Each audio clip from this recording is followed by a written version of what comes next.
The Real Barenziah, Part 4. Barenziah fidgeted impatiently while Theris sorted through the papers in his desk. He was being meticulous and methodical, careful to replace everything just as he'd found it. They entered a nobleman's house, leaving straw outside as a lookout. Theris had said it was a simple job, but very secret. He hadn't even wanted to bring any other guild members along. He said he knew he could trust Barry and Straw. "Tell me what you're looking for and I'll find it," Barry whispered. Theris's night sight wasn't as good as hers, and he didn't want to make a light. Barry had never been in such a luxurious place.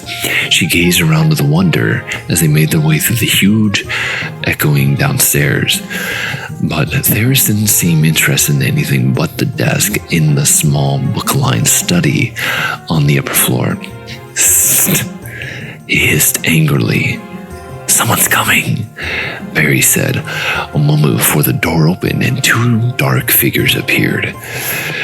Theris gave her a violent shove towards them and sprang away toward the window. Barenziah's muscles went rigid. She couldn't move or even speak. She watched helplessly as a dark figure leaped after Theris. There were two quick, silent blue flares of light. Then Theris folded in a still heap. Outside the study had come alive with footsteps and voices calling and the clink of armor. A big man, a dark elf, half lifted, half dragged Theris to the door and thrust him into waiting arms. The jerk of the elf's head sent his robed companion after him. The elf came over to inspect Barenziah, who was once again able to move, although her head throbbed maddeningly when she did so. "Open your shirt, Barenziah," the elf said. Barenziah gaped at him and clutched it closed. "You're a girl, aren't you, Barry?" he said softly. "You should have stopped dressing as a boy a few months ago, you know. You're only drawing attention to yourself and calling yourself Barry. Is your friend Straw too stupid to remember anything else? It's a common elf name," Barenziah defended herself. The man shook his head sadly. "Not among dark elves, it isn't, my dear. But you really don't know much about dark elves, do you?" "I regret that, but it couldn't be helped. No matter, I'll remedy it." "Who are you?" Barenziah demanded. "So much for fame," the man shrugged, smiling wearily. "I am Symmachus, my lady, and it's a merry chase you've led me. Although I'd guess you'd head for Morrowind. You've had a bit of luck. A body was found in Whiterun that was thought to be Straw, so we stopped looking for the pair. That was careless of me, yet I did not have thought that you'd stay together this long. Where is he? Is he all right?" "Oh, he's fine for now. In custody, of course. You care for him, then?" He stared at her with curiosity, at her red eyes that were so strange to her, except in her own seldom seen image. "He's my friend," Barenziah said. Those words came in a tone that sounded dull and hopeless in her own ears. Symmachus, a general in the Imperial Army, said to have the friendship and the ear of Tiber Septim himself. "Ah, you seem to have several unsuitable friends, if you forgive my saying so, my lady." As they talked, the bustle and flurry in the house had died away, although she could hear people, presumably the residents, whispering together not far off. The tall elf seated himself on a corner in the desk. He seemed quite relaxed and prepared to stay a while. "Several? What's going to happen to them? To me?" "As you know, this house belongs to the commander of the Imperial troops in the area." Barenziah gasped, and Symmachus looked up sharply. "You didn't know? You are rash, even for 17. You must always know what it is you do." But the guild would it... Barenziah was trembling. The Thieves Guild would never have attempted a mission that involved Imperial policies. No one dared oppose Tiber Septim. At least no one she knew of. "I dare say. It's unlikely that Theris had guild approval for this job. I wonder. Symmachus examined the desk carefully, pulling out his drawers. He selected one, placed its contents on the desktop, and removed the false bottom. There was a folded sheet of paper inside. It seemed to be a map of some sort. Barenziah edged closer to see it. Symmachus held it away from her, laughing. Rash indeed. He glanced it over, and then folded and replaced it. You advised me to seek knowledge. So I did. Suddenly, he seemed to be in high good humor. We must be going, my dear lady. He shepherded her to the door, down the stairs and out into the night air. No one was about. Barenziah's eyes darted into the shadows. She wondered if she could outrun him or elude him somehow. You're not thinking of escape, are you? Don't you want to hear what my plans are for you first? He sounded a bit hurt. Yes. Perhaps you'd rather hear about your friends first. No. He looked pleased. It was the answer he wanted, but it was also the truth. While Barenziah was concerned for her friends, especially Straw, she was far more concerned for herself. You will take your rightful place as Queen of Mournhold. Her heart leapt. It really was true then. Symmachus explained that this had been his and Tiber Septim's plan for her all along.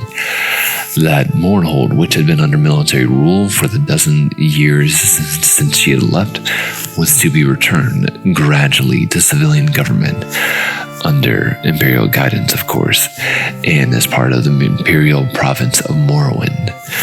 But why was I sent to Darkmoor? For safekeeping. Why did you run away? Barenziah shrugged. I saw no reason to stay. I should have been told.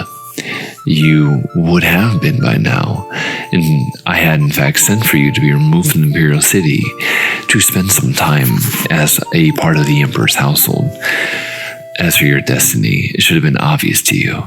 Tiber Septim does not keep those he has no use for. And what else could you be that is of use to him? I know nothing of him or you. Then know this. Tiber Septim rewards friend and foe alike according to their deserts. Barenziah chewed on that for a few moments. Straw has deserved well of me and has never done anyone harm. He is not a member of the Thieves Guild. He came along to protect me. He earns our keep by running errands, and Symmachus waved her to silence. I know all about Straw, he said, and about Theris. So, what would you? Straw wants a little farm. If I'm to be rich, then I would give that to him. Very well, he shall have it. And Theris... He betrayed me, Barenziah said in a low voice. Theris should have told her the risk of the job entailed. Further, he pushed her right into their foes' arms in an attempt to save himself. Yes, and... well, he should be made to suffer for it, shouldn't he? That seems reasonable. What form should the suffering take? Barenziah balled her hands in the fists. She'd like to beat and claw at the Khajiit herself, but that didn't seem very queenly. A whipping. Would 20 stripes be too many, do you think? I don't want to do him any permanent injury. I shall arrange it. Barenziah spent 2 days in Symmachus' apartment, during which she was very busy. There was a dark elf woman named Drelaine who saw to their needs, although she did not seem to be exactly his servant, as she took her meals with them. Nor was she his wife. Drelaine seemed amused when Barenziah asked of her about that. She simply said she was in Symmachus' employ and did whatever he asked of her. With Drelaine's assistance, several fine gowns and pairs of shoes were ordered for her, plus a riding habit and boots, along with other small necessities. Barenziah was given a room to herself. Symmachus was out a great deal. She saw him at most meals, but he said little about himself or what he had been doing, although he was cordial and polite. was quite willing to converse on most subjects and seemed interested in anything she had to say. Drelane was much the same. Barenziah found them pleasant enough, but hard to get to know, as Katisha would have put it. She felt an odd disappointment. These were the first dark elves with whom she associated closely. She had expected to feel comfortable with them, to feel at last that this was where she belonged. Instead, she found herself yearning for her Nord friends, Katisha and Straw. When Symmachus told her that they were set out for Imperial City on the morrow, she asked if she could say goodbye to her friends. Katisha? He asked. Well enough, I suppose I owe her something. She it was who led me to you by telling me of a lonely dark elf girl named Barry who need elven friends, and sometimes dressed as a boy. She had no association with the Thieves' Guild, and no one associated with the Thieves' Guild seemed to know your true identity, save Theris. That is well. I prefer that your former guild membership not be made public knowledge. You will speak of it to no one. It does not become an imperial queen. No one knows but Straw and Theris. They won't tell anyone. No, they won't. He didn't know that Katisha knew then. Straw came to their apartment the morning of their departure, and they were left alone in the parlor, although Barenziah knew that the other elves were well within hearing. Straw looked down and pale. They hugged one another silently for a few minutes. Straw's shoulders were shaking, and tears were rolling down his cheeks, but he said nothing. Barenziah tried to smile. So we both get what we want. I am to be Queen of Mournhold, and you'll be king of your own farm. I'll write you. You must find a scribe so you can write me too. Straw shook his head sadly, and when Barenziah persisted, he opened his mouth and pointed inside, making an inarticulate noise. His tongue was gone. Barenziah collapsed into a chair and wept noisily. Why? She demanded of Symmachus, when Straw had been ushered away. Why? Symmachus shrugged. He knows too much of you. He could be dangerous. At least he's alive, and he won't need his tongue to farm. I hate you, Barenziah screamed at him, then leaned over and vomited on the floor. She continued to revile him between intermittent bouts of nausea. He listened stolidly for some time while Drelane cleaned up after her. Finally, he told her to cease or he would gag her for the journey. They stopped at Katisha's house. Symmachus and Drelane didn't dismount. All seemed normal, but Barenziah was frightened as she knocked on the door. Katisha answered her knock. She had obviously been weeping, but she embraced Barenziah. Why are you crying? Barenziah asked. For Theris, of course. You haven't heard? He's dead. He was caught stealing from the commandant's house. Poor fellow. But it was so foolish of him. Oh, Barenziah, he was drawn and quartered this very dawn by the commandant's orders. I went. He asked for me. It was terrible. He suffered so much before he died. I'll never forget it. I looked for you and Straw, but no one knew where you'd got to. That's Symmachus you're with, isn't it? You know, the moment I saw him, I thought, this is the one for Barenziah. I told him about you, you know. Yes, Barenziah said. Katisha, I love you, but please don't ever tell anyone else anything about me. Ever. Swear you won't. Especially not Symmachus. And look after poor Straw for me. Katisha promised, puzzled, but willing. Barry, it wasn't somehow because of me that Theris was caught. I never said anything about Theris to Symmachus. Barenziah assured her that it wasn't, but an informer had told the Imperial Guard of Theris' plans, which probably was a lie, but Katisha badly needed some kind of comfort. Oh, I'm glad of that, and if I can be of anything just now, I'd hate to think, but how could I have known? And Symmachus is very handsome, don't you think? And charming. I don't know, Barenziah said. I haven't really thought about it. There hasn't been time. She explained that about being Queen of Mournhold and going to live in Imperial City for a while first. He was looking for me. I don't think he thinks of me as a woman at all. He said that I didn't look like a boy, though. She added in the face of Katisha's incredulity.